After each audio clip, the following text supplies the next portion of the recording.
Welcome everybody to the Monday Night Tours. We are your guides through this magical journey taking us through the Monday Night Wars.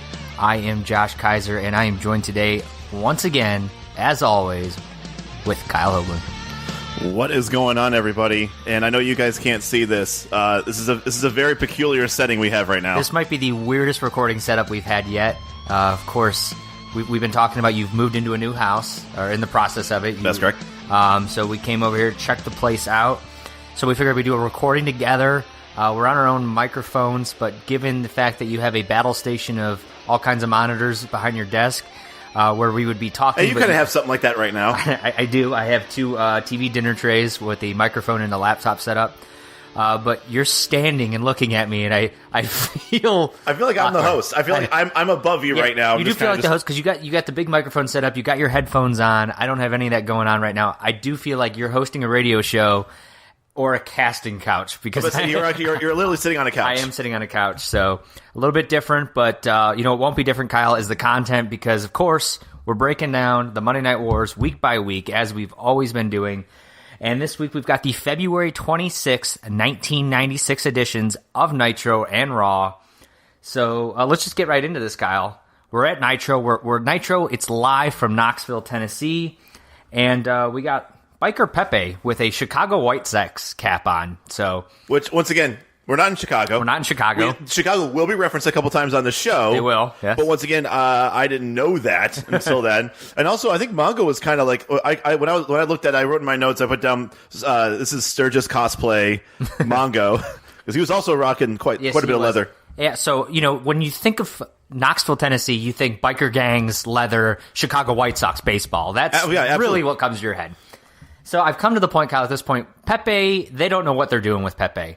Much like the rest of the roster that they're booking outside of Hogan, they don't know what they're doing. Pepe's no different from that. They're just throwing on whatever random fucking clothes they can find. You might as well call him Eddie Guerrero now at this point, too. That's true. They're letting us know, Kyle, the commentary team, there's a 6-man tag tonight. And everyone's talking about the uncensored pay-per-view, according to Bischoff, which, according to my notes, this is the first time uncensored has been mentioned, so not sure who's talking about it. I mean, we were just a week removed from Super Brawl, so yeah, I don't think uncensored was even a discussion. Right, but he said everyone's talking about it, and it's literally the first time I heard about it.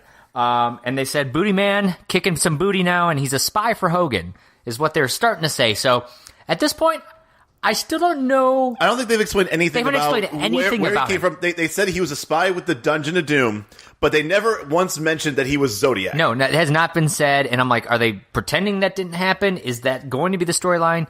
We'll get some more clarity as we go further, Kyle, but right now, still nothing. And they're going to let us know that Road Warriors and Harlem Heat are going to be in action tonight, and Sting and Lex will be fighting, but both in separate singles action. So, got a lot to go on to. But before things happen, Kyle, Bischoff's going to spoil some results from the World Whining Federation, as he called it. So good dig there, Mongo. I like that. I was actually starting to wonder when he'd start going back to this. I feel like he started doing it. It was going strong at the beginning when we started doing this, and then I mean, they do some digs every once in a while. I think he gave away the Raw Bowl. Right. I think that was the last thing I think we saw. It's been a while, yeah. It's been. I feel like once again that was early January. It's weird. He just decides to do it every once in a while. I don't get. There's no rhyme or reason, and I understand sometimes they have live shows, so he can't spoil them. But there's been plenty of taped episodes in between that he hasn't. But here we are, Kyle. Of course, he says Yokozuna is going to win by DQ in the handicap match, which I think you and I kind of called would happen last week. Right. Jake the Snake Roberts, which he says talk about digging up some old bones. And it's funny, he's going to beat Isaac Yankem. Of course, you guys have probably watched the Raw already, so you know this is the case. But I always find it funny, and I couldn't hear what he first said. When he said digging up some old bones. So I put the closed captioning on, and they said talk about some confidential balls. And I'm like, I don't think that's what Bischoff said. No, I mean, if he did say that, I wouldn't be totally shocked. But right. And then he says Diesel's going to win over Bob Holly, And he goes, apparently he's still around. I did some digging on that, Kyle. Bob Holly was in WCW in 1990, so less than 6 years ago, Bob Holly got his start in WCW. And he's 31. Like, it's not like he's an old guy. They've got Hogan and Macho here. They have Flair. Yeah, that too. But once again, I feel like Flair is always going to be the exception to every rule in wrestling. Sure, but for him to say Bob Holly's this old guy, I can't believe he's still wrestling. Like, look who you've got there. Yeah, Come true. on. Not to say that Bob Holly should be in the same category as Macho Man and Hogan and Flair, but close. But right there, anyways. We got our opening match, Kyle. It's going to be Sting versus Big Bubba.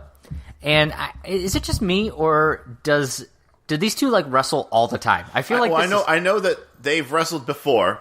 I think we even talked about that the ending to their last match, where I think he was trying to do something off the top rope, and I think Sting kind of like reversed it into kind of a crossbody, and that's how it was kind of a surprising win. Like yes. he didn't use a Scorpion Deathlock. He didn't do this Death Drop, which I still don't know if he's ever used it yet. I don't think he's used it yet. I don't know if that's no. like a Crow Sting move, or he didn't do like a standard crossbody. I feel like he kind of like put Bubba in a pinning position type of thing. But this is at least the second time I've seen them wrestle. Yeah, at least second. It could be a third time at this point, but it just seems like I've seen them wrestle a lot.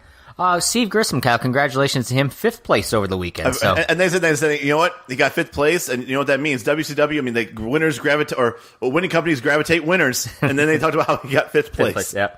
Sting, of course, on a roll, Kyle, as everybody is. As he has never not been. And I thought this match took a little bit to get started. They kind of, really were sizing each other up for a period of time. And the big talk during this match, Kyle, is Sting and Lex, obviously, the storyline there. Lex is, Sting is playing by WCW rules, the standard rules of wrestling. Lex is, winning by underhand tactics. And they're kind of saying, there were some good points made that, Sting's not, you shouldn't just kind of brush it aside that, Sting's like, totally oblivious to all this. He's almost complacent to what's going on here, and that was kind of the point made. His two storylines that he's had lately, before this whole thing with Lex, which has been going on for a while now. It has been, yeah. But before that, if you think about it, he was also teaming up with Flair, with a person that maybe you're not supposed to trust, and then he ended up getting, so he got his back turned on by Flair. So I'm afraid that they're just doing the same thing to Sting, just with a new guy. So is Sting's character then just like a naive 16-year-old girl who just keeps going through abusive relationships? I mean, I guess so. Or it's just, I know we'll find out later on in here that he is starting to voice his grievances towards Lex a little bit more vocally. You're right, he is, and we'll get there in a bit. I gotta say, Kyle, the star of this entire episode of Nitro had to have been the old woman. Grandma. The grandma. Now she is. I wouldn't say she's well known, but she is in the annals of wrestling. Is she? She is. Okay. Not saying that she comes back a lot, right? But this particular show and that particular person, like if you look up WCW or Monday Nitro stunt grandma, that's her. Okay. Like she's in like wikis. Okay. Like how much she's into to this. She stuff. was entertaining as hell for this. She does not like Big Bubba. I mean, just picture an old grandma getting up there and getting in the face of the heels, yelling, cheering for the faces, the whole ordeal. And I just noticed her in this one, and she was getting into it. I was thoroughly entertained by her. And she was, which was pretty hard to do because she wasn't on the hard camera side. Her back was to the camera where she was at. There's a point in the match, I don't know if it's this one or the next one, that you can see the security is even like going up to her and being like, hey, calm down. Don't call Grandma down, man. Yeah. Don't call her. Like I said, they're not going to escort Grandma out. Right. But I think the security did have to come over there and make sure she understood that, hey, this is a place of entertainment. Everyone's having a good time. Because it looked like there was a couple times where she was trying to swipe at Bubba. She was like trying to like, reach out and hit him. She did. I did notice that. You're right. I'm pretty sure I witnessed the worst pile driver in history in this match. Oh God! It looked like awesome when he put him up in it. It looked like, oh my God, this is gonna be and then he like falls forward with it. It was so bad. It was just really bad. It was slow. It was, like a tombstone pile driver is very methodical in how they drop. It was sort of like that, but it was like the standard pile driver where they're facing the other way, and it just does not look good that way. Yeah, instead of falling back on your ass, he like fell forward on his knees. Yeah, it was bad. Eventually, Kyle, Big Bubba is going to get pushed off the top rope. And that's going to lead to a Sting crossbody for the 3. So not the first time we've seen Sting win by this. I gave this 2.25 star though. I thought the match actually started out pretty well. But then I thought they sort of rushed the like. I felt like the ending just like happened out of nowhere. All of a sudden, it was like boom. It was like somebody was like, "Oh shit, guys, we're running over. You got to end the match." And they're like, "Okay, fuck, we'll just run into this spot." Done. So that was my thoughts. What do you think? So it was. I do agree that I felt like for the most part, Bubba and Sting, I thought they had an okay match with each other for what they're capable of doing. I felt like Bubba played a good heel in the match. Once again, he doesn't have a whole lot of moves. And once again, I think he showed a little bit of like his agility when he like slid underneath the ropes and did that uppercut thing, which he actually does in a lot of his moves when he goes back to WWF. He does. He's very agile for his size. Absolutely. Right. So I think in the end, I do agree that I feel like the match had a certain pace to it, and then just ended abruptly. Yeah, it was very abrupt. Especially because it was like Sting was on the outside. You thought, okay, now there's going to be some work happening on the outside of the ring. Bubba goes to the top rope, which I'm automatically like, there's no way he's doing anything off the top rope. So then he decides that he's going to do something on the top rope, and Sting just kind of trips him up and then does the crossbody, and it's over. So I thought, yeah, it was a little bit abrupt, but it was a better match than I actually thought it would have been when I was told that this was going to be the match. Yeah. So I do agree with the 2 1/4. Okay. After this, Kyle, we get our WCW Magazine March issue promo, which, of course, March issue, you're going to find out what happened in Starrcade and the year in review for 1995. So good to see. We're 3 months into 96, and we still haven't gotten into 96 yet in the magazine. Right. After this, Kyle, Mean Gene's going to come out, and he's going to interview Sting and Lex and the Road Warriors. They're all going to be out there. Animal's going to the Road Warriors in general are basically going to say, Sting, wake up, dude. Lex is a cheating piece of shit. Don't you realize what's going on here? Did you also not notice that they're back in the red? They are back in the red, yeah. It was nice to see that. It's more aesthetically pleasing to see the Road Warriors in their actual red spiked. And that blue is just so awkward. It is. It was almost just like, well, I just thought that maybe the reason why they had to go blue was because it was red like a trademark. But then again, like it's not like the Road Warriors or Legion of Doom didn't wrestle in WCW in the past and wore the red. Right. So I don't know. And Lex seems very strange in this whole promo here, where he's like, "Hey, we're the champs, right, Stinger? We're the best, Stinger, right?" He looks like he's hiding behind Sting. Yeah, he's holding both belts. Yeah, I didn't even realize he had both belts because he had them like stacked on top of each other in such a fashion that at first I'm like, "Oh, he's the only one carrying a title," but then later you see he's got them both. They're just he looked like a hype man for Sting. He did. He was like, "Yeah, tell him, Stinger, you got him, Stinger." Eventually, like a muscular Jimmy Hart. Yeah, right. And then Lex, of course, is going to say he knows Chicago as well because he was born in Chicago. He was raised in Chicago, like the Road Warriors. But Sting says, you know, the white collar portion of Chicago, where the Road Warriors, they're in the streets. They're in the streets of Chicago.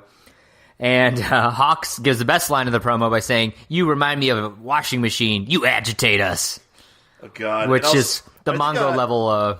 And also, if you notice that when Animal first started talking in that promo that they were giving, he called he said on behalf of the other teams in the World Champions of Wrestling instead of saying World Championship Wrestling. Right. Yes. Eventually, though, they're gonna talk about they need to do a Chicago street fight match, which Lex basically says, "You want it? You tell him, Stinger. We'll do it." And then, of course, after they leave, he basically says, "I don't know, what's a Chicago street fight?" So Lex is what did Sting at the end said something kind of like backhand. He's like, well, "Why don't you bounce your pecs around and figure it out on your own?" Oh yeah. He's getting a little sassy. He's getting a little frustrated with Lex. And then, of course, Kyle, after this, we're going to see Lex in his singles competition against the Renegades. So it's glad to see the Renegades back. Jimmy Hart didn't bury him too badly the last time we saw him. I noticed. I feel like only Renegade wrestles Jimmy Hart wrestlers. I guess. Grandma, big fan of Lex Express, Kyle. She's all in Lex's corner in this one. Lex is really showcasing too that he is a tag champion, where Sting didn't even come out with the title. So I don't think Sting has ever carried a belt with him. That's true too. This match is going to be pretty much what you expect. The two of them are kind of no-selling each other's moves for a period of time, and it's in some ways it's like looking in a mirror. Like I feel like Renegade is a poor man's Lex Luger in many ways. Right, but they're trying to also sort of. This was an ad for the WCW Power Plant. Because they were talking about that a lot. Where Renegade, he's been gone for a while because he's been back training at the Power Plant. Yeah. Well, I'm curious. I wanted to get your thoughts on this. Of course, Ultimate Warrior is starting to get some promos in on Raw, Kyle. We discussed how he's going to make his return at WrestleMania 12. Do you think that there was any shit they're bringing back Warrior? Why don't we bring that Renegade back out on TV first? I mean, they could have easily just never brought the Renegade back again. Right. So, yeah, I'm sure that was a thought. Right. If it's not the main thought, I'm sure that was a big part of it. It's something anyways. Yeah, so this match, Kyle, there's not much to talk about. Eventually, Renegade's going to get to the top rope. Jimmy Hart's going to come out, push Renegade off, which is going to lead to a torture rack from Lex for the win. I gave it a 1 3/4 stars. I actually probably went into this match thinking it was going to be even worse than that, so that's a friendly rating from me. I gave it a 1.5 stars, and the reason why is because, honestly, as bad as Renegade is, right, I think he actually outworked Lex in this match. Right. I think overall, if somebody were to grade them on an equal level, I actually think Renegade outworked him. Obviously, Luger is going to get the win. No one assumed that Renegade was going to get a victory out of this. But for the most part, it's just like every other Lex match that we've kind of seen with the other face. It's like he gets his ass kicked until Jimmy Hart shows up. Yeah. So it's kind of the same thing. That's why I grade this a little lower, because I don't think they have. I don't know if they consider this a winning formula with Lex matches, but it's getting stale for me. Yeah. After the match, Kyle, Sting's going to come out, and Jimmy Hart kind of gets the hell out of there. Then at that point. And Lex seems very surprised. The Sting's kind of basically telling Lex, like, hey, dude, Jimmy Hart helped you cheat to win this match.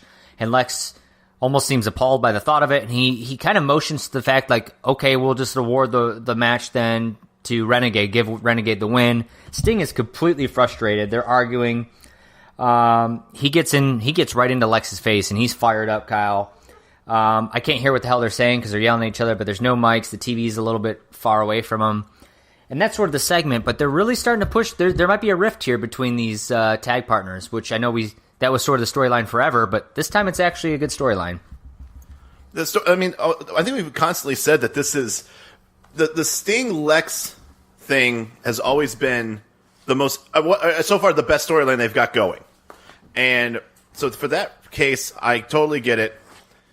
It's a good story. It's now starting to boil over. I don't see this lasting too much longer. Or if I don't know where the end game, where the payoff is. You have to assume eventually these two are going to be wrestling each other, right? At some point, I think that's the payoff, is that they're probably going to have like a Sting versus Lex match, but it's hard to tell. Right. After this, Kyle, we're going to get Harlem Heat versus the Road Warriors. Grandma's definitely an LOD fan. And Bischoff is a fan of the Mother Strip Club, which was always good seeing as they're discussing things that they like about Chicago. And he mentions Mothers. Of course, they hint around it being a strip club, but they don't quite come out and call it that. But I just thought that was entertaining. And Heenan, I think, is the one who says Legion of Doom, not to be confused with the Dungeon of Doom. So yet again, they're still going by the WWF name Legion of Doom. Did you notice that the graphic that they had when they were coming down to the ring said Road Warriors, but like in one word, not even space. It was just Road Warriors. All one thing. Like, I don't think they know what to call. At least nobody in the whole company has a consensus of what they need to be called. And that's not. I've heard that before. They even other wrestlers like Goldberg. I don't think Goldberg knew his actual what they were going to call him till he basically was walking out. They've had other people that they've put on. They've put a graphic out that said one thing, and another thing is what the guy was told, and another thing is what Penzer or somebody's going to be saying. So that's just classic WCW. Just not very good communication. Right. And Kyle, as this match is going on, they say, according to the executive committee, the winner of this match is going to be the number one contender for the tag titles, which I found surprising given that they basically just declared a Chicago street fight between the Road Warriors and Sting and Lex. Which then makes you think that, okay, so I get it that the wrestlers should not be the ones making the matches. Right. I'm not Nick Bockwinkel, brother. But at the same time, what if Harlem Heat was booked to win the match? And doesn't that make that whole interview with the Road Warriors and completely void? Yeah, right. It doesn't exactly. And that's one of those things. If they want to say that, then they should have this match first and then follow it up with the interview. Exactly. So set your stipulation after you've already earned your chance. Right. Because all it does is it kind of makes us assume that they're probably going to win this match, and they'll probably beat the Harlem Heat. Exactly. Now, that said, the Harlem Heat, Booker T is going to miss the Harlem Hangover off the top, which I still love that move. He hits it. I thought he missed it. No, he hits it with it. He hits it. Nick Patrick doesn't do the count see the because count. For whatever reason he was distracted sending to Stevie Ray. Yes, that's right. Classic WCW refs not being in the right positions. Animal then is going to deliver a knee of some sort. It was like a kick to the head. Yeah, or it wasn't very good, which is going to lead to a 3 count that Nick Patrick sees. So your winners are going to be the Road Warriors. I gave this a star and 3/4. I thought the beginning was pretty good between the two teams. Some good back and forth early on. But the ending just, I understand there's going to be matches where the referee's distracted and things like that happen, but just the distraction followed up with like the half-ass knee kick to the face being that's how they won. I just wasn't crazy about it. So I gave this a star and 3/4. I almost wanted to give it more. I think my problem with it was you can tell this crowd was really into the Road Warriors. They were definitely chanting their names. They got Grandma behind them too. And they also have Grandma behind them. But I don't know if you noticed this, but the way they won, the crowd started to boo them. Yeah. Because it was, because basically they kind of took the victory from Harlem Heat. Right. Because they had the match won. And then, once again, Animal kind of kicks the guy in the back of the head, knocks him out, which is kind of a heel thing to do to win a match. And our thought, right now, if you went into this match, Harlem Heat are the heels and Road Warriors are the faces, right? I mean, that's my assumption, yes. Yeah, okay. I mean, I wouldn't say Harlem Heat are also faces or Road Warriors and Harlem Heat are both heels. Like, I thought that was Road Warrior faces, Harlem Heat heels. So it's weird to end that way, too. Yeah, so I would have given this better, but it was just, like, I didn't like the ending because it didn't showcase the Road Warriors as the obvious faces that they are. Right. Harlem, they basically were wrestling in the middle of the ring. There wasn't a lot of, like, backhanded tactics. It wasn't a lot of double teaming, or distracting the ref. It was a good corner. opening match. I thought the first part of the half of the match or so was pretty good. Yeah, so I think if it wasn't for the fact that that this was, I think all they had to do was do the Harlem Hangover, let him still do the kick in the back of the head. That's fine, and then set him up for the Doomsday Device. Win that way. I would have given this 2 1/4. Have they won with the Doomsday Device yet? They won with. No, I actually thought that they did, but no. Remember the one match they went against Barbarian and Ming, and they hit the Doomsday Device, but he kicked out of that one, or somebody. That's not how they won. They won. No, what happened was Barbarian was going for like a power bomb, and Hawk jumped off the top rope to clothesline to do the clothesline from the top rope, but he wasn't set up on the shoulders. Right. So I don't know. What was your rating on that match? I would have given it 2 1/4 if it wasn't for the kind of the ending I didn't like for it. Yeah. I gave it a star and 3/4. Okay. After this, Kyle, we're going to get our main event. It's a 6-man tag. It's Ric Flair, Arn Anderson, and the Taskmaster, of course, accompanied by my girl Liz and Woman. Your girl Liz. Versus Hogan, Savage, and the Bootyman, Kyle. And at first I see Flair coming out. He's got Woman and Liz on each side of him. And apparently Arn and Taskmaster are behind him, but you cannot see because they were getting overshadowed by this group of 3, which kind of just is a little disappointing. But also kind of right. Yeah. I mean, I'm sorry. It's Flair overshadows everybody, and then you throw in Woman and Miss Elizabeth. And if he's going to go arm in arm, I mean, that's the parade you're going to start with. Sure. And I think it was Mongo who basically says that get ready for the Knoxville Chainsaw Massacre. That's not a thing. I did all the research I could to find out if that was actually like a Knoxville Chainsaw Massacre. There's not. No. So, not sure why he brought chainsaws and massacre into the 6-man tag, but, here we are. It's Mongo, I guess, so I don't know why I buy into anything or try to read more into it. There's almost a point now where I'm getting very close to just not even noticing the things he says anymore because I'm so desensitized by Mongo. Match starts out, Kyle. It's total chaos. Everybody attacking everybody. And the bell rings at that point because why wouldn't it? Who are we to start a match the correct way with 2 men in the ring and, just under normal circumstances? And then Kimberly's going to come out, Kyle. For why not? Why not? And apparently her and Johnny B. Bad have some sort of rift. I don't know. They kind of talked about it briefly, so I don't know what's going on. Not enough for us to understand any backstory. Right. Not sure why she's out there. They don't really go into it. It also looks like she doesn't know where she's going. Like she's walking around, like looking around, like with flowers. Like I don't know what I'm doing here. Yeah, she's not sure. They're not sure. It seemed very strange to go into her. Thankfully, Kyle, you're going to get total closure on that. And by that, I mean nothing else happens with her. So she just disappears. She's just gone. So thanks for that, I guess. Oh, they kept on saying, like, oh, maybe he's out here. Maybe she's out here looking for some a new hunk or something like that because she's got millions of dollars. And I just kept thinking, like, the age in that ring is terrible. Like, why would she? This is not who should be looking to. But obviously, my guess here is the Bootyman is going to be the one she's interested in because he's the Bootyman. You know, why not? But still. By the way, they also kind of hurt. He's supposed to be like now at this point. If he's going to be teaming up with Hogan and Macho, I would consider him now a top tier babyface. If he's going to be walking around with those guys, unfortunately, yes. But the problem I have, and I don't have a problem with that. I have a problem with that on the sense of talent. Right. Sure. Okay. All right. Good. But once again, Brutus the Barber Beefcake is not like I wouldn't say he's a household name, but because he associates so much with Hogan, he kind of becomes one by association because he was a tag partner of his and everything like that back in the past. Right. But the problem was, like, they're trying to figure out, I think I figured out why they call him the Booty Man. It's not because of all the booty he kicks, but it's because he likes to shake his booty. And as soon as I heard them, I'm like, you guys just buried the Booty Man. Like, this is his first match. And you just buried him by basically saying, it's not because he's a tough guy, likes to kick some ass. Well, let's be honest here. The Bootyman was not going to be going anywhere big. Right, but you don't have to. I hate it. He's going to bury himself. I hate it when the commentary buries it. Right, fair enough. The Bootyman can bury himself on his own, no problems. They do basically, at one point, Kyle, while they're talking about him, Mongo does say he was in the bowels of the dungeon, so they're still... Are they hinting? Is he the Zodiac? Is he not? They're still kind of... I don't think Zodiac's ever mentioned. They're tiptoeing around it, but they haven't said it. It's like they don't know what the story is yet. They want to call him the Zodiac. They want to say he was part of the dungeon. They want to say he was a spy for Hogan, but they're still like, is that what we're doing? Are we not doing that? I don't know. Well, the funny thing is, like, the guy who's in charge of making a lot of those decisions, you're on commentary. Right. You can say what you want. You don't have to tiptoe anything. Yes. Like, the only people that have to tiptoe is Mongo and Heenan, just to make sure that you're not accidentally... And Heenan has constantly been the person that's, like, stolen the thunder of things that Bischoff wants to announce. So it's like Heenan gives a shit. Right. And Mongo has to pardon his French quote-unquote every week for saying not bad stuff. But regardless, this match, though, one thing I found very interesting was this match was a total squash.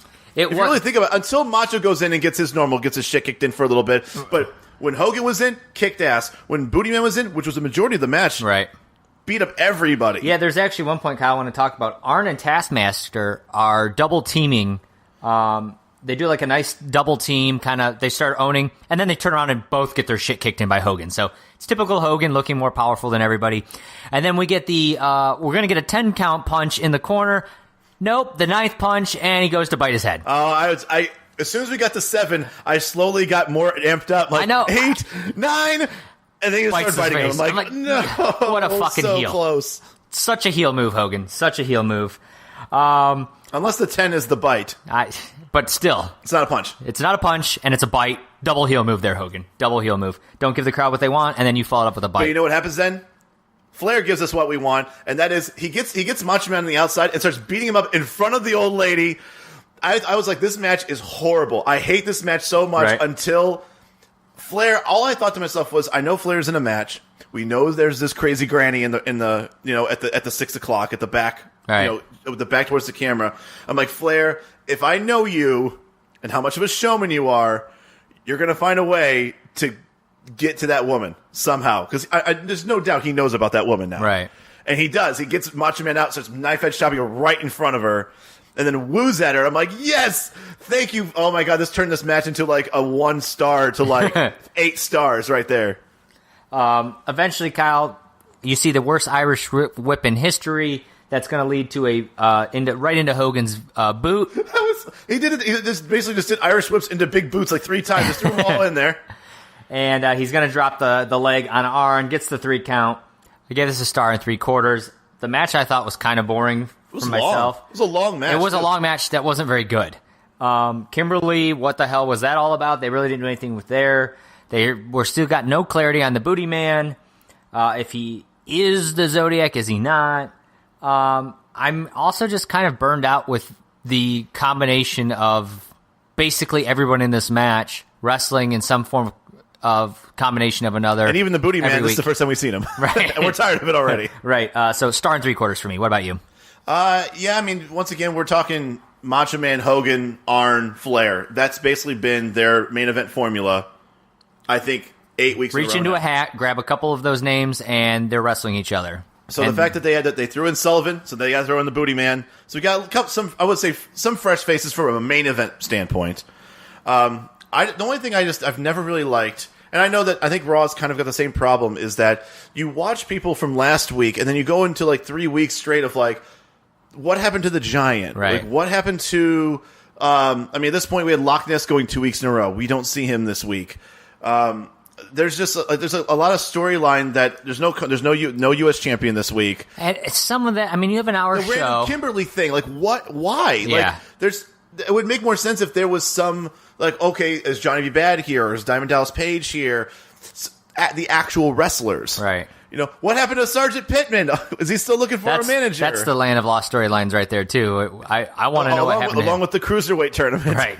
So as far as this match in general, I gave it a 1.5, and the reason why was because I decided not to give Flair. I should. You know what? I am 2 stars. I'm giving a whole half star for the fact that Flair got with Grandma. triggered the granny. Yeah. So I'll give it 2 stars, but really the match itself is a 1.5. And it's about a half star for what's going to follow Kyle in this match. It was pretty rough. Miss Elizabeth's going to get some. Did they not rehearse this? Miss Elizabeth's going to handcuff Hogan into the corner. And by that, he puts his arms in the perfect spot so that she can do it. And then I think he tried helping her. Yeah, he really struggled with it. He kind of helped her do it. At one point, they say Hogan's dazed, or he's knocked out, and then they see him kind of moving, so they're like, he must be dazed here. It was really, really bad. And then they just kind of leave him there. The match is over. Yeah, the show's over. Yeah, they don't, all of a sudden, it's like, we're out of time. That's it, Kyle. We'll see you in 2 weeks. So for all we know, Hogan is just staying in Knoxville, Tennessee for a week. It was very weird. I was just... Overall, for me, Kyle, I thought this was a bad Nitro. I enjoyed the Sting and Lex storyline. I think they're doing some good stuff there. But once again, that storyline is better than their 2 matches that they had. Well, yeah, absolutely. Everything else, though, booking decisions were kind of head-scratching. I'm sick of these main events and how they've been playing out. What the hell happened in the end there? We've already kind of talked about that. Still don't know what's going on with the Bootyman, really. He's just kind of hanging out there. And Hogan gets handcuffed, kind of, and the show ends. That's it. So, bad Nitro for me. What do you think? I will echo all the things you just said, and then also, like we said, the whole booking thing with having the Road Warriors come out, challenge the tag champions to a Chicago Street Fight match, and then they had to go fight Harlem Heat to then earn that spot, and then which then kind of invalidates the match because you assume they're going to win, Right? Because if they're already starting to push this Chicago Street Fight, obviously they're going to be the number 1 contenders. So what was the point of the match? It was just wrong order of events. It should have been the match, like you said, match first, then have the challenge afterwards. Yep. So we both agree, not a good Nitro, Kyle. Hopefully, Raw will save our show this week. We get an opening, Kyle. It's Vince talking about Diesel and Taker and what has been basically going on between the two of them for a while now, really. They've been kind of, I guess, since Royal Rumble, I think. Well, even In Your House they started because that was when Undertaker had his chance and Diesel ruined that way back when, so... No, that was Royal Rumble when he ruined it. Yeah, Royal Rumble was Bret Hart and... Yes, you're right. So we've had a Royal Rumble and we had an In Your House. Yes. And both of those were ruined They've by cost the other. each other, yeah. So, a lot going on there. Diesel is going to be wrestling tonight, Kyle. And they're going to say Shawn Michaels and Bret Hart are going to meet face-to-face. In regards, of course, they're going to be discussing their WrestleMania match. Michaels trying to have the boyhood dream come true. And they're going to see if they can perfect the face versus face interview. Right. Which doesn't happen. No, it does not. Our opening match, Kyle, though, Isaac Yankem versus Jake the Snake Roberts. What'd you think about when they're talking about Lawler here? Of course, they're still going, this is Lawler's evil dentist. And Lawler smiles to say how perfect his teeth are, and they do the whole ding. The gleam. The gleam. Yeah. How fucking cheesy was that shit? It was cheesy. Kind of liked it, though. I did kind of like it. I guess that's one advantage to being post-produced, unlike Nitro. That point right there, that use of technology on the camera is going to get more stars than this match we're going to talk about. Of course, this is going to be the DDS versus the DDT, which I loved, by the way. Those are the two things best to discuss about this match, because it was pretty bad. They do let you know, Kyle, Jake the Snake is no longer Damien. He's got Revelations. Which I guess is a better name. Well, I think once again, this is when we start getting more into Bible thumping. Jake, well, you're right. This is where he's sort of trying to turn his life around, kind of thing. Yankum eventually, Kyle, soon into this match, he's going to go for the DDT, which is a despicable move for a heel to try to use his opponent's finisher. Jake the Snake's going to just hold the rope to prevent that from happening, and then he's going to DDT Yankum. 1.5 stars for me. I mean, it was. I'm shocked you're giving it that much. It was what it was. It wasn't. I don't think they botched anything, and it wasn't. It wasn't entertaining. There was a botch. That hip toss that Jake tried to do was totally screwed up. Yeah. There's little things like when you try to pick somebody up off the mat, and you like kind of turn his head to one direction. He tried doing that with Isaac Yanka, but as he was turning him, Isaac went the other direction on him, it totally just looked weird.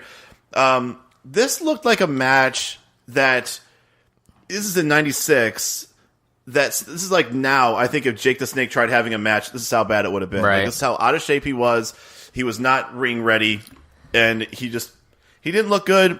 Obviously, Isaac Yankum's not going to Shawn Michaels it and make a match good out of it. I'm done with Isaac Yankum. I'm so over this character. If only they can give him a cool angle. Hopefully, maybe one day they will. One day, hopefully, things can get better for Mr. Isaac Yankum. But I don't like looking at his face. Hopefully, they put a mask on him or something. Him coming out at SummerSlam was his big debut. It has been nothing but downhill since that moment. And even then wasn't a great. Just remember, he is MNT award-winning Isaac Yankum. That's DDS. true, he is. But I actually, I jokingly gave this negative star. This is actually my least favorite match I've seen, and I know that it's not fair because I know there are other matches that I also hated because I expected them to be good, and they weren't good. Right. But this was just like it was almost like a fanfare type of thing, like give Jake the win. This proved nothing. Nobody looked good in it. It just, I don't know. It was a complete waste of time. I'll give a serious. I'll give it a star. Okay, there you go. But not a good one, Kyle. Luckily, you're going to get saved with the Ultimate Warrior promo here. Which I think is the same one we've seen. I don't think it was any different. And the funny part for me, Kyle, is they showed this promo again, which this is now 2 weeks in a row we've seen At least 2 weeks in a row. We might have even seen 3. And Vince goes, well, let's hope he's coming back. And I was like, oh, I didn't realize that was It's up to you, Vince. I didn't realize that was a question of if he was coming back. I just assumed it when he's coming back. I'm pretty sure WWF is not going to shoot promos for a wrestler and be like, I wonder if he's going to come back or not. I wonder what's going on here. And then basically says he hopes Piper's not playing mind games with us. So I could see Piper as new president like, this would be a funny joke, guys. I want the production team. You want to put together a video package of the Ultimate Warrior. And then let's just not do anything with it. And then we're like, hey, next week we're going to do a Macho Man one. The week after that we're going to get the Bootyman. So terrible mind game, Piper, if that's what you're doing here. After this, Kyle, we're going to get Bob Holly, which I was... Speaking of bad mind games. I was surprised Bob Holly's still wrestling right now, you know? I mean, yeah, who would have thought that we were going to be watching this, even though we already knew it because of Nitro. But, yeah, he's an old man, right? 31 years 31 old. Years old, over the hill. Wrestling Diesel, which I kind of curious to see how old Kevin Nash is at this point. I'm going to look that up here in a second. But, before the match starts, Kyle, they're obviously showing Diesel with the whole axe situation from last week where he chopped up the casket. And... then they show where he was pulled into Hades itself when he was pulled into the ring. The match, though, I was shocked. Did you see when Bob Holly was basically stomping a mud hole into Nash at one point? At some point he was. I don't think there was really a whole lot of offense by Holly, but when he did, started out there. Yeah, but yeah. So Nash was born in '59, so he's 58 years old right now. So we're talking 30, 90. He would have been 40 in 99. He was 37. So 37. 36 years older than Bob Holly. And Bob Holly, who apparently is over the hill, according to Bischoff. Which, by the way, I was actually shocked. I knew Nash was older, but I didn't realize he was that much older at that point. I'm actually kind of surprised by that. Yeah, he started his career. He was 33 when he started. Yeah, I did know he started older. You know what I do like about this match, though, Kyle? Obviously, Diesel's going to win this match, and it won't be close for the most part. But I liked the storytelling from the aspect of he's very paranoid. He keeps looking around. Is Undertaker coming out of the ring? He kind of checks the spot in the ring where, of course, Undertaker pulled him under from before. So there's a lot of that paranoia kind of setting in. So, the mind games from the Undertaker are really kind of taking effect here. The shitty part of this match happened when. Basically, Bob Holly's kind of on the attack. We go to commercial. We come back from commercial, and Bob Holly's getting jackknife powerbomb. Yeah, it's one of those weird things where it's like you just snipped off 2 minutes. This is a recorded show. It's not like you guys. This is what drives me nuts. Their post production is awful. It's like they did it like it's a live show. Like, oh, we're coming back. Oh, here's a power bomb. Like, I get that sort of on a live show, but once again, then you can just blame. All right, that's just poor timing on commercial breaks. We should have timed something better or something. Right, but this is completely like unforgivable because you could literally pause the match, go to a commercial, and play it right as soon as wherever you back. want to come back to. Instead, they come back in the jackknife, and that's the 3 count. This is a 1.5 for me, Kyle. I probably would have given it a little bit higher of a score. I mean, it wasn't going to be more than a 2-star match at best, but I really hated the post production here. And I love the storytelling from the paranoia with the Undertaker and the mind games there. I enjoyed that, but then the post production is unforgivable. So 1.5 for me. I gave this a 1 5/6, and the only reason why I said because this is close to a 2-star match as I could give, I had to take some away from the post production. But I actually thought this was one of Diesel's better matches overall. I feel like he's had some decent matches lately. Actually, well, he's crisp. He's doing a good job. And maybe a guy gives some credit to Bob Holly, but none of them screwed up on their spots. And that's kind of how we kind of judge our 2-star matches. As long as no one really fucks up, and it's a match that I kind of care about. And I agree, Diesel does a very good job of storytelling. Yeah, the storytelling has been great. Because obviously no one gives a fuck about the outcome of this match. Right.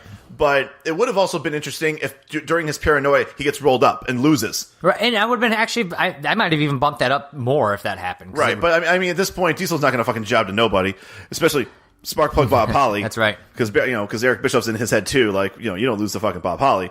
But no, this would have been a 2-star match if it was for the fact that we came back from a commercial break right into the jackknife. So that's why I said 1 5/6. It's a very, very close to a 2-star match, but yeah, it's kind of shitty that you can easily fix the post production. Right. After the match, Kyle, Diesel's going to head towards the back. Of course, the lights are going to go out. Gong hits, the whole ordeal. Undertaker's in the ring, Kyle. So Diesel kind of gives a smirk, trying to let it, play it cool because he's Big Daddy Cool, right? Right. It's in the name. And he starts heading back towards the ring. The lights go out. Gong hits again. Lights come back on. Diesel's in the ring, and now Undertaker's gone. So the mind games continue. The lights go out again, and Taker's now on the video wall, and he basically says he's going to see him at WrestleMania. So I don't know if this is the first time they've announced that these two are wrestling at WrestleMania. I think it was all assumed. No, we already knew. This was we knew last week that they were wrestling at WrestleMania. So just a little bit more going on there, and that's your promo, Kyle. After that, we're going to get a Todd Pettengill promo for next week's Raw with Shawn Michaels is going to be wrestling the 1-2-3 Kid, and Bret Hart, the other man in that WrestleMania match, is going to be wrestling Triple H. So I'm actually kind of looking forward to next week. I was going to say those on paper, that's like 2 matches I'd like. 2 good matches. Yeah, they actually both have some that could be some great matches. Something we really do not see this week on Nitro or Raw, at least up to this point in Raw. Spoiler alert, you're not going to see it at the rest of Raw either. I'm going to say, and that is grandized by the next match we're going to talk about. And speaking of that, we get Shinobi versus Ahmed Johnson. Of course, Shinobi, Kyle, is another face of Al Snow. Al Snow version 3. So we had Avatar, we have Shinobi, and don't forget, we were just talking about Leif Cassidy, the new Rockers, which is Al Snow, so I think he's technically wrestling this Saturday. I really hope that they keep on, like, he just takes turns, like, he is Shinobi one week, he becomes Leif Cassidy another. Like, I hope they don't just drop Shinobi for this, just because it'd be funnier. It's not like Mankind, Do Love, and Cactus Jack, where it's 3 personas that are all, obviously know it's they're the all same guy. Great, and they're all the same thing. This is Al Snow just playing multiple characters and jobbing as all of them. But I didn't want to spoil it, but Ahmed Johnson is going to win this match, Kyle. Which I gotta say, I was happy not seeing Ahmed Johnson on TV, so it was a little disappointing seeing him return here. And Goldust gets on the phone here, Kyle, which is really the point of this entire segment. And he basically said he was instructed by Marlena to read a poem about Roddy Piper. And his penis? And basically he says he wants to know when he gets to play that bagpipe, which kind of euphemism for penis. It is a euphemism for penis. Of course, Kyle, Sidewalk Slam, Pearl River Plunge. Ahmed Johnson's going to win this match. Do we also not notice that Shinobi tried doing a springboard and totally fucked it up and fell? I gotta admit, no, I did not pay much. I'm surprised, but no, I was listening to Goldust talk about penises and waiting for Ahmed Johnson to hit his 2 moves of doom. This is 1.5 stars. It's an Ahmed Johnson match. What do you want from me? The most stars you've given Ahmed Johnson, and maybe it's because Goldust gave you a star of it. Yeah. But it's a half a star for Ahmed Johnson. And it's 1 star for Roddy Piper bagpipe penis. I will also give it a 1.5. I actually would have given this a 1.75 if Shinobi would have at least tried to nail the springboard, but totally felt like an asshole. Yeah. Once again, we're not blaming Al Snow. This is Shinobi's fault. That's right. Kyle, after the match, Ahmed Johnson, not only the winner in this match, but also the winner of the award for anti-gang violence from Mayor Michael White. Thank you, Cleveland. Our very own, Cleveland's own Mayor Michael White giving Ahmed Johnson an anti-gang violence award, which just made me laugh. Makes you even more angry. Nothing to say, good for him to do stuff outside, but I don't think he's from this area. He's from Pearl River. Which is... I don't know. I thought he was I think that's why it's called the Pearl River Punch, because I thought he was from Pearl River. I thought he was from Pennsylvania or something like that. I thought he was from the South. It might be. But why is Mayor Michael White giving him an award? Like, what is his tie to Cleveland? That is a good question. And Pearl River is a hamlet and census-designated place in the town of Orangetown, Rockland County, New York. That can't be the same thing. There's a Pearl River, Mississippi also. Okay, well, let's see. Let's see where he was actually from. Where he's billed from? He's billed from Pearl River, Mississippi. But he's actually born in Houston, Texas, and he went to the University of Tennessee. So what the hell is Mayor Michael White doing giving this? Where's his tie to Cleveland? Well, I think the reason why they did that because they were in Ohio. They're in Cincinnati right now. So maybe they went up there for something in the afternoon, then he came down to wrestle or whatever. Or at least according to the storyline. Obviously, everything's pre-recorded. Very weird. That said, speaking we put a lot of time into this. We did, but that's more itself. It's, you know what? I had to give Ahmed Johnson some props, Kyle, and for that, I wasn't giving him any props at all. I was just trying to figure out his backstory. After this, we're going to get a Mankind promo, Kyle, where he's going to talk about his mom and George's rat again. And he's basically, crying and he's tormented and in pain, the whole ordeal. I'm still loving these Mankind promos. They're not showing the ear. They did a close-up on his scar on his right here on the from the shoulder down to his arm. He's got this huge gashing scar that I think they were focusing on that because everything else you really couldn't see was all shadows. Right. But that was very illuminated. Yeah, you still haven't really seen his face at all. Not really. And I mean, I know he's gonna have that mask anyway, so you're really not gonna see a whole lot. But that was always Vince's thing when he was coming in. Like Vince didn't really want to hire him, and he's like, "Cover his face, that ugly son of a bitch." By the way, did you notice if you were watching this? So we've had what now? 3 matches now in the show. That was the 3rd match with Shinobi, right? Yes. So yeah, we had Jake the Snake win, we had Diesel win, and now we had Ahmed Johnson win. 3 matches right now. We go through this stretch between now and the main event that is as long as all 3 of the beginning matches. Part of this whole show. With I'm guessing, I think it's the promo and also obviously the interview, right? But I just found that really weird, like such a huge gap where you had 3 matches, and then like the second half was like all Shawn Michaels and Bret Hart. Which, by the way, not shocked, right? But at the same time, like it was just like, wow, what a discrepancy. Did you want more time for Ahmed Johnson and Shinobi? Is that what you're telling me? Well, he got as much time as Goldust had for a poem, so right. And it's still too long. Maybe. Of course, we get our 3D WWF store promo here, Kyle. WrestleMania 12 t-shirts. It has all 12 cities listed, and I just had to point out to you for an inside joke with us, Chicago, Illinois was listed, not Rosemont, so suck it. Was Pontiac on there? I don't remember. Or do you think it's Detroit? I'll have to go back and take a look. Yeah, we'll have to look at that. After this, Kyle, we're going to get the Raw band featuring Swag, which apparently we were supposed to know who that is. I don't know who that is, but I didn't realize Swag was even a word or a person in the mid-90s, but there we are. And then, Kyle, we got the WWF Tag Tournament going on. Of course, the New Rockers are going to be wrestling the Godwins this weekend, so that'll be Leif Cassidy, a.k.a. Al Snow, in his... Your heart of hearts, who wins that match? Honestly, God, I think the Godwins do. It's one of those things, like, because I sit there and I'm like, oh, they're going to push the New Rockers, but the Godwins have been on a roll, if I may borrow a WCW term here. Maybe not so much like a Sting roll. So I think I have to agree with you. The Godwins will probably win that match, but, like, you also are like, well, they're pushing the New Rockers, so maybe not. But it's Al Snow who jobs... I know the Godwins stick around longer than the Rockers do. Yeah, right. So far, Kyle, Owen and Bulldog have won. They beat Barry Horowitz and Hakushi. And we'll see what happens with the Godwins and the New Rockers. But yeah, it's kind of funny because I think my first thought would have been like, oh, the New Rockers are going to get a little push here. But the Godwins been kind of getting that push. So I don't know. We'll have to see. After this, Kyle, we're going to get our Bret Hart, Shawn Michaels promo in the ring with Vince. And And Shawn Michaels is going to come out, and King is going to talk the entire time during that entrance. God, he's so irritating. No, I'm okay with that because there was nothing. It would be one thing if he was doing it during the interview. He wasn't talking over anyone, right? But he just would not shut up. I'm like, you let it breathe a little bit. God. And Vince is going to basically, this is the babyface promo like you're talking about, where you get two baby faces. Vince is going to ask Shawn if he thinks Bret is the best there is, best there was, best there will be. Shawn basically says, yeah, he might have been the best there was, but I'm the best there is, and we'll have to wait and see kind of thing. Does say he respects Bret Hart, which is the typical face. I just always loved that with all due respect is something that you're allowed to say in front of bashing somebody, and you can still be like if I just said like, hey, you know what? With all due respect, Josh, go eat a bucket of dog shit. Right. But hey, it was all due respect. It was with all due respect, of course. I said that. And then of course Hart's going to get on there and basically says, he's looking forward to showing what he is. There's a lot of dick sucking going on back and forth here, and this is why the babyface versus babyface is so hard to pull off right when they're like, I really respect you as the way the babyface versus babyface setup works is the match. The match is what saves it. The angle and the storyline, obviously, much easier when you've got a shitty person versus the babyface. But when you have something like this, yeah, you're going to get a lot of. It's going to slowly crescendo where, hey, right now they have respect for each other. Right. But I'm sure they'll probably be in a match where maybe they're tagging together and they screw up, or something happens where Shawn Michaels is wrestling somebody that like Bret Hart is feuding. You're going to have to build some animosity between the two of them because it's really hard to pull off a babyface versus babyface.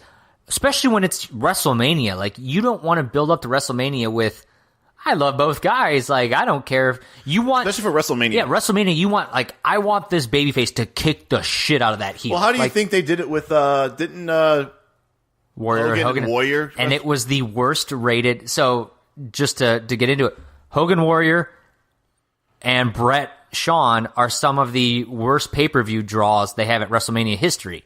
And one of the thoughts is because they were face versus face. But yeah, then we look back on it, like that was probably one of the most iconic, best matches. It was a great match, time. Right? But it just didn't draw well at the time, right? And there's a big chance. Same happened with Warrior and Hogan. It just didn't draw like they would have hoped it would. And there's probably because there's a bit of that, it's not Andre and Hogan kind of thing, or even then, Andre and Hogan, I felt like both of them were faces, but then towards right up until when they challenged, that's sort of when Andre started turning heel a little bit, just for that reason. Like he signed with Heenan and all that stuff, but before then he was a face. Right. No, I agree. Eventually, Kyle, they're going to start asking about conditioning, which I thought was strange at the moment, given what we know. And Shawn's going to flash his abs and kind of show you what kind of condition he's in. And Hart says that he's the Energizer Bunny, so he's going to just keep going and going. And then Piper's going to come out and basically kick Vince out of the ring and says, well, with all this condition talk, you know what, guys? I'm going to announce a 1-hour Ironman match, which I feel like they should have talked the conditioning afterwards instead of before. It was a little strange there for me. Well, I think also when we look at this, in 1996, I can't imagine a whole lot of people that would really want to watch a 1-hour match. No, this was a real risk to do. I mean, especially in your biggest pay-per-view of the year, putting a 1-hour match on. I mean, that's hard to do in general. It also just stinks. I don't want to say it stinks, but it's also probably a little bit trying on the rest of the roster because they're also thinking themselves, did that? if they're on the same card, they're like, shit, I'm only being showcased for 8 minutes, right. 10 minutes. But these guys get a whole hour? But do you think that they just thought that was like, you know what, our roster's a little weak right now. We're losing Scott because they know at this point Hall's gone, so he's not wrestling at WrestleMania. Do you think they started thinking like, we need to fill some time, and that's why they went with this? Well, I mean, I don't know. Now, once again, was this card smaller because they needed a whole hour for this match? I don't know. We'll have to wait and see. Of course, Piper's going to end the segment by saying, "You two shake hands now because you'll hate each other after." Truer words never been spoken. This is true. Yeah. I was say, way to go, soothsayer Piper. Right. And then we have a really quick segment where they show Owen and Bulldog in the locker room, Kyle, and they start to show them in the camera, and they kick them out of the locker room, and that's it. And we kind of we go to a promo for the WWF Superstar line, and they ask if Goldust and Piper are an item. It was a very strange thing. Yeah, why would they ask that? Like, I understand the whole poem thing, but like, they're really furthering the story. Yeah. Like, they're the ones that are steering the story. It's not like the crowd and the people are making their own assumptions. It was a little bizarre there, Kyle. And then we're going to get what is our main event, Owen Hart and Bulldog versus Yokozuna. It's a handicap match, Kyle. And, of course, before the match starts, we're going to get a reminder that Vader's basically been interfering in matches with Yoko. And I had to laugh at the opening of this match when Yoko comes after Owen, and Owen ducks and runs the other side and goes, woo! And then Vince brings up, he goes, pound for pound, British Bulldog is the strongest man in the WWF. And then Vince also says, not strong enough to overpower Yokozuna. And I'm like, did you just set yourself up to reply to yourself? It was very weird. Like he's having his own inner monologue Right. and then speaks out loud about it. Of course, basically the gist of this match, Kyle, Cornette's going to keep distracting to get double teams done on Yokozuna. And as you can imagine, Vader's going to come out, Kyle, during this match. At first, he's kind of, Cornette tries to hold him back, but eventually Vader's going to get in the ring, and it's going to be a 3-on-1. Yoko's going to win by disqualification. They're going to beat the shit out of Yokozuna there. I gave this match 1 star. It wasn't very long. It was terrible for a main event, and it was predictable as can be. Yeah, like I said, I'm grading this based on the fact that this was supposed to be the main event of this particular Raw. I gave this 1.25 stars. It was uninteresting.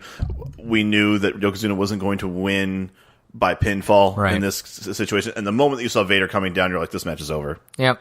So, uninterested. After the match, Kyle, there's going to Ahmed Johnson's going to come out for the save on Yokozuna. So Him now, and Jake the Snake, I think I'll both come out. Jake's going to come out as well. Brings Revelations with him, so trying to even the score. And I guess Vader's scared of snakes because he kind of ran away from that. And we get a reminder from Vince, Kyle, 1-2-3 Kid, and Shawn Michaels and Hart and Triple H all wrestling next week on Raw. And they're going to close the show out with Larry Fling Live, where they basically are going to talk about how old Nacho Man and Huckster are. And it's kind of jokes like that, where they call him over the hill. I think Larry Fling, they show... the scroller basically said that Hogan was recently hurt by a lady's shoe, which still gets me to laugh a little bit. And they do call her Liz at one point. They bring up Miss Elizabeth. They call her Liz, so suck it. All right, so I'm sorry. Yeah, they said, and he asked, like, "How's Liz?" And both of them answered at the same time. Right. They both looked at each other weird. And they keep making farting noises, Kyle, basically because they're old dudes who don't care anymore, apparently. Or can't control their flatulence. Huckster's going to grab a shoe. Larry Fling is going to grab a shoe. No, Hulkster grabs a chair. Grabs a chair. Yeah, I realized I said that wrong. And Larry Fling's going to grab a shoe to combat him with, which made me laugh a little bit. And they kind of joke that Savage says he was promised a win at WrestleMania, and Hulkster seems to have some argument with that. Well, he said he has to win in order to keep his merchandise going. And then I think someone says that they give away Hogan's merchandise for free at shows. And then Hogan's going to give some weak chair shots, Kyle, which I don't know if that joke at the end was just trying to say he's an old guy who can't hit chair shots. Or the fact that that's literally how his chair shots are. Yeah, so I don't know if it was a great joke or just a joke. That so far, the Larry Fling Live skits have been great. Yeah, they were definitely the best thing so far. The best for the Billionaire Ted segment, so to speak. And that's going to be your show, Kyle. What are your thoughts on Raw? I mean, this was not... This was a completely uninteresting Raw from beginning to Larry Fling Live. Larry Fling Live was funny. Every single match, I think you and I agree, was to know that Diesel versus Sparkplug Holly was your match of the evening tells a lot about probably the quality of the rest of the night. Is it your match of the evening for both shows too? No. Okay. But what I'm saying that this particular... Just asking. I'm just saying that was the only match that felt like, once again, the storytelling was good. The Christmas of the match was as good as I think both of them could do in the time allotted. So, once again, no one gave a shit about Ahmed Shinobi. No one's going to give a shit about DDS versus DDT as much as that's a cool, moniker, a little moniker about it. But Yokozuna, Owen Hart, British Bulldog could have been interesting if it wasn't the fact that the moment you saw Vader, you're like, okay, that's a fucking wrap. Right. And then, the whole announcement of the Iron Man match is intriguing, but the interview itself was stale and unenergetic. So yeah, it was overall. I mean, both shows were not good. Yeah, I'm gonna say it was okay. I agree. The matches were pretty much garbage. I think I thought they furthered Diesel and Taker pretty good, pushing that along. I guess they're furthering Yokozuna and Vader for WrestleMania, so there's something to be said there, but wasn't a good main event. And, they made the Iron Man match announcement, so that's something. But give them credit that they're at least, unlike WCW, they're pushing multiple storylines, and they're pushing them. And they're pushing them in the form of matches going into WrestleMania. Yeah, so for me, Kyle, I'm going to say Raw won the week. It wasn't leaps and bounds better, but I think they had better storytelling. And I thought Nitro was just fucking garbage pretty much all the way across.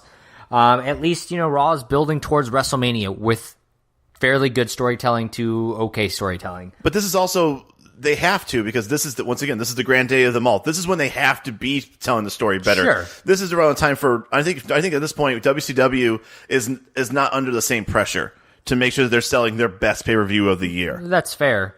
They're pushing, but everyone's talking about uncensored, Kyle, so they're doing something true. Right. Who won for you this week, or you agree? I gave it to Raw as well, and once again, and we talked about this last time, Raw is much more on even train tracks of what they decide they're going to do. Now, their decisions might be don't work out, but at least they have a structure. Right. Nitro is totally unstructured, and just all you have to say is the one thing, if there's any part of Nitro that really tells just how batshit crazy the writing and the structure of everything is when Kimberly came down holding flowers, just looking around as if she's confused lost. As can be, yeah. That is synonymous to how Nitro is being handled right now. I felt like Kimberly watching that show.